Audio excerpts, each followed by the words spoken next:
I'm here today to react to the shocking news that in June of this year, Canada actually lost 33,000 full-time jobs.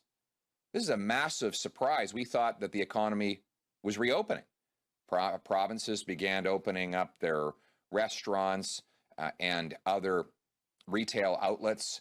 The restrictions began to lift, and it was assumed that there would be a massive surge in job gains.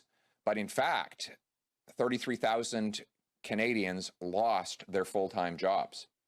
And when it comes to overall employment, which includes part-time, the government fell 340,000 jobs short of its budget promise to regain all of the lost jobs from the pandemic. They claimed that our employment levels would be at the same level in June 2021 that they were in the pre-pandemic period.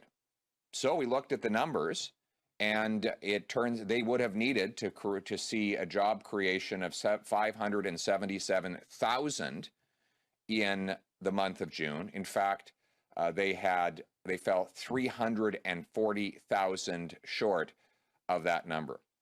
So in other words, they broke their promise.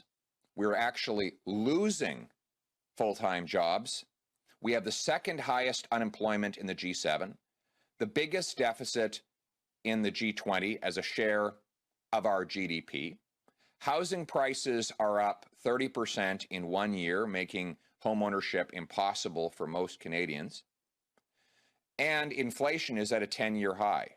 This is a disastrous economic record, one we warned about, and the government ignored our warnings. Now Canadians are suffering the consequences for their failures. What is clear is that the far left economic agenda of this government is failing, just like it always does. Overspending, monstrous deficits, government takeovers of business, red tape, and high taxes kill jobs, drive up the cost of living, and make the country vulnerable to a debt crisis. That's exactly what today's terrible full-time job loss news reinforces.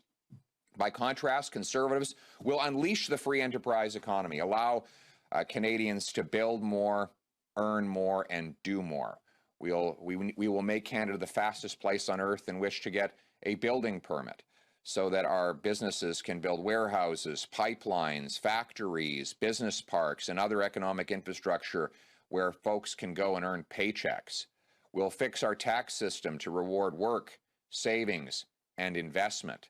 We'll push for free trade between provinces so Canadians can buy and sell from each other at lower prices and higher wages. We'll stop printing money, which is causing inflation, so that we can restore the value of a dollar and its purchasing power for the working class people. We will make Canada the most business-friendly place on earth and make Canada the freest economy on earth.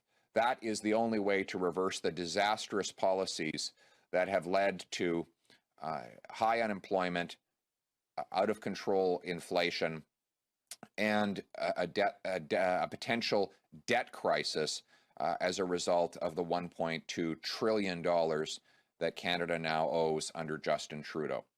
Thank you very much. I now welcome your questions. It's Man Hamidi with the Canadian Press. Your party has promised to recover jobs lost during the pandemic, but within 1 year. The plan available online is similar to what we saw in April's budget by the government. What specifically separates your plan, what you're proposing, from what the Liberals are already doing? Well, they failed, and we will succeed. That's what will separate the two. They're in power right now, so they're responsible for leading the economy.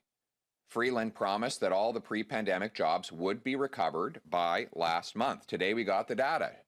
She's 340,000 jobs short. That's a broken promise.